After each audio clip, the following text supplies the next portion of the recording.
Yo, what it is, YouTube? Delco here. Just pre-ordered.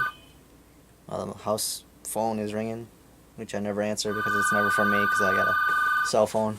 But pretty much most of the time it's from my grandma. And I don't even know if she's home, so well, whatever. But anyways, I check that out. Pre-purchase Diablo 3. So this is what it's gonna go on till Guild Wars comes out. Still no release date for Guild Wars. 2, I still have to upload some of the beta footage that I haven't uploaded yet, but now all I have to do is download the client or whatever, the game client, and I think it's like $60. So I'm going to click download. You can, I guess, review your receipt, and there it is, downloading. Shit, it's already ready. You can open it, run it. We'll just save it to the desktop. Okay, bam, Blizzard. Is it? This must be the bar that's going by. Yep. So 7.60 gigabytes. Checked out the requirements for the game. We can go check it out now, but this PC will definitely handle it. Let's search it on here real quick. A second. Whoa. Alright. Just gonna Google.com, whatever minimum or requirements for Diablo 3. They have Battle.net, which will go to there. By the way, that's sort of the site you can purchase, pre-purchase your game. So you won't have to go to the store and wait. You can basically download this and it'll be ready when the servers go up. So you'll get first access to play it or whatever when they're ready. But here you go, here are the requirements. Windows XP, Vista 7, or Windows XP, Vista, or Windows 7. I have XP. Oh wait, what? No, I have Vista. Sorry. What do we got? Intel Pentium D2.8. I have the i7, so my graphics card is set for that. What do they require? X1950. 1 gigabyte RAM. I think I have 4. I forget. It's kind of sad since I built it at the beginning of the year, but whatever.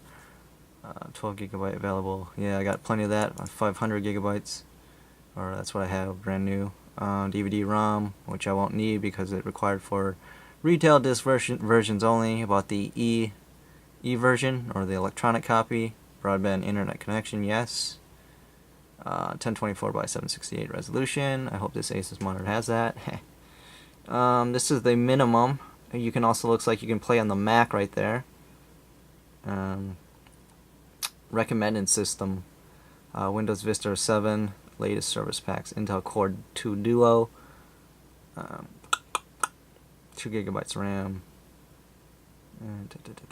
Okay. ATI Radeon HD 4870 or better. Yeah. So I will have no problems running any of this at all. So pretty much I've been making a build for Diablo 3. They have a build calculator as well. Saved mine. Also took a screenshot of it, so, but we'll just go to the website. This is my, I'm going to be playing a mage as well on this game, as well as Guild Wars 2. So this, you get 3 passive skills and 6 other abilities. I guess you can call them skills, but they're, I don't know what you want to call them, but they're 6 different usable traits, I guess I would say. There are 5 different classes. As you can see on the left, what is this? Added this followers button. What is this? Oh, so yeah, these guys are helpers or henchmen. Kind of like in Guild Wars, you get henchmen.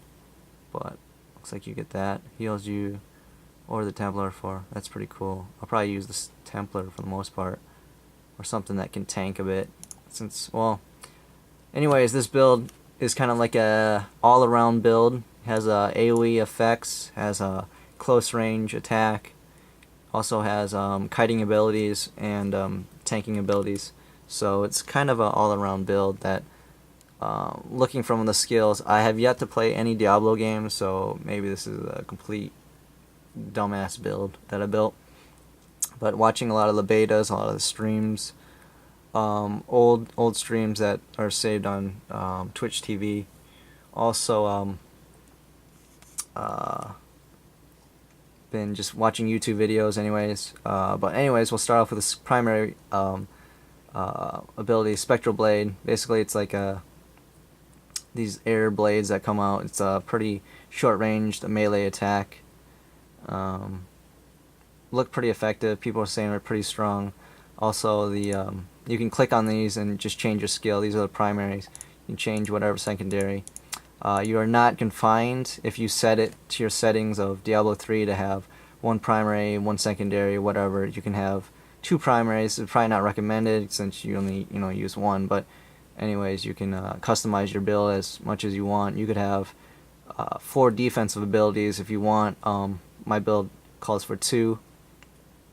So anyways, I chose Spectral Blade. You'll unlock it at level 1. Of course, I'll probably be using Magic Missile till I get there, but this is my build that I'm hoping to create in the overall end of the game anyways.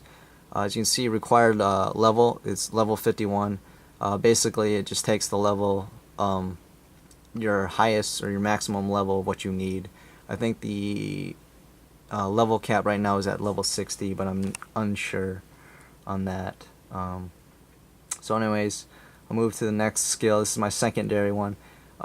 It's Arcane Orb. It's pretty much what I'll use for its AoE damage, plus you can shoot it and it travels until it hits something, I believe. So that's going to probably be my long range attack when I have to kite. Next is Frost Nova.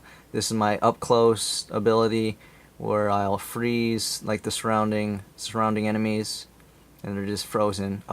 Costs no mana. Spectral Blade is also no mana. It's a signature spell, and signature spells are basically free cast, as you see there.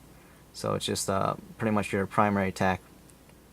Arcane Orb costs 35, but it does a crap load of damage, and once it explodes, it does damage to 10 yards to any other enemies around that area. So it's, I don't know, my build is pretty much AoE, but the Spectral Blade is taking down single foes. Arcane Orb can take down a single foe as well. Frost Nova, like I said before, it's a defensive spell, but I'm going to use it more offensively, I guess. And, oh, I forgot to tell about the runes. You can add certain runes to it as well. So if I click here, you can click the rune right down here. They have different rune set. I have Siphoning Blade, which every enemy hit grants 1 arcane power. Arcane power is like mana. For the Arcane Orb, I have Obliteration. Increase the damage of the explosion to deal 228% weapon damage. Pretty much just want to kill my foes quickly so that these all can recharge and do as much damage as possible without taking damage, which Diamond Skin, that's what I'm basically using to tank a bit. Cooldown is 15 seconds and it lasts 6 seconds, so from the time you press this skill or use this skill, it'll take another 9 seconds, which is just about half, I guess, before you get to use it again. And basically you absorb it, all that damage, it's 10,853 damage before you actually start taking damage. And then my rune I put on is Crystal Shell. Crystal Shell increased the maximum amount of damage absorbed. So far, so I can tank a bit more. That'll probably be used later when the enemies get a little bit harder and they hit a little bit harder as well. But I might use Mirror Skin, which will do more damage. Reflects 50% of the damage absorbed back to the attacker. So I'll be doing damage as well as not taking damage. So it's kind of an offensive skill there if you use the mirror one. But basically I'll use Diamond Skin to kite all the enemies around me. This skill is used later on. Looks like it's Explosive Blast level, where's that? Level 19 unlocked, 20 arcane power, cooldown 6 seconds. But basically, with this rune, Obliterate, increase the explosion radius 8 to 18 yards so I'm going to get a larger radius, but I've thought of a different build actually. This is an old skill calculated build. I'll probably use Time Bomb. So what Time Bomb does is Explosive Blast detonates from the point it was originally cast after 2.5 seconds for 292% weapon damage. That's physical. So basically it takes longer because usually it's a 1.5 second cast before it blows up. This is going to do 2.5, but the damage does 292%. So what I'm thinking is I'll kite these guys with Diamond Skin, and if I use the mirror one, I'll be doing damage as well. Once I get them all kited around me, I use Frost Nova, and I Bone Chill as the rune for that. Enemies take 15% more damage while frozen or chilled by Frost Nova. So I can be doing that once they're frozen. Sorry. Let's rethink this. So Diamond Skin, cast that, get the enemies around me. Explosive Blast with a Time Bomb. I precast that while the enemies are coming around me, and then I do Frost Nova before this bomb detonates.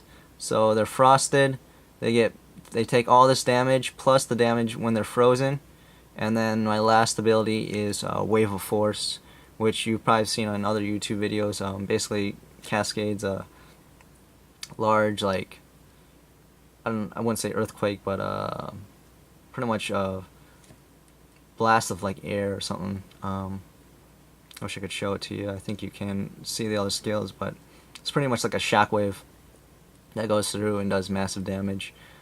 25 arcane power, cooldown 15 seconds. Let's see. This also slows the movement of enemies by 60% and deals 200% weapon damage.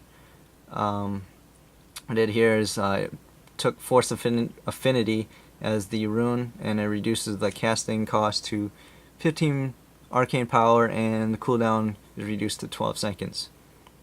So I'll be able to use that again if I'm in trouble. By the time this is all used, hopefully Diamond Skin will be back up, or close to being back up, so you can recycle your abilities. My passive traits, you get 3 of these. I chose Blur, which decreases the melee damage taken by 20%. So even if Diamond Skin is worn off, this will still protect me from, or give me some protection and take less damage as I'm kiting and running around these different enemies, while I could use Arcane Orb to eliminate foes as well in the meantime while these are on their cooldown.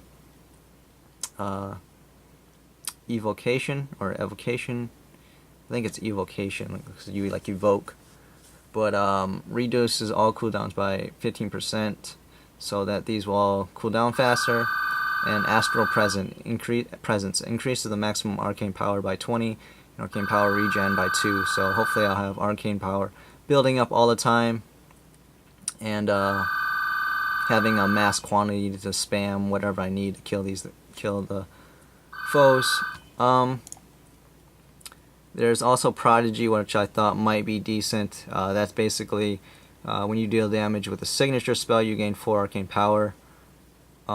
So when I use this, I'll get 4 arcane power. Plus, I'll get, if I use Siphoning Blade, I'll get that extra 1, which I'll probably choose something else if I have that 4. I'd probably take Healing Blades. Which basically gives you, once you do critical damage with this, you are healed 8% of the damage done. But either that or Throne Blade gives you a increased range of it, but I probably don't need that if I have Arcane Orb. So basically you can create a calculated skill bar, skills, the runes, save it within your browser. You can load it. Looks like you have, I get 15 slots, and this is called Wizard Ulti Build, which is what I named it. After playing the Wizard, I'll probably play either The Witch Doctor looks pretty fun, but the Monk looks a little bit more melee style based, which I might do, or the Demon Hunter. I'm not sure on the Barbarian. I might use that last if I play through it again. But it's probably Wizard, Monk, Witch Doctor, Demon Hunter, Barbarian. I think that's the playthrough I'll use. Requirements again. Let's see how. Where did my download go? Oh, Blizzard downloader. So it's about a quarter of the way there, and we spent like 15 minutes on this video. Let's see, if you guys end up getting Diablo 3, and I'm assuming you have a PC if you're watching this, or I guess you could be watching this on your phone too, but you can hit me up, send me a YouTube message or something, and we can play together. I have some other friends buying this game. That's probably why I'm buying this game instead of Torchlight 2. Plus Blizzard, you know, has a pretty good following, good background for its games, and pretty much a good support system, I believe. So, big anticipation for this game. Never played Diablo, but oh man, it looks sweet. So, till next time, peace.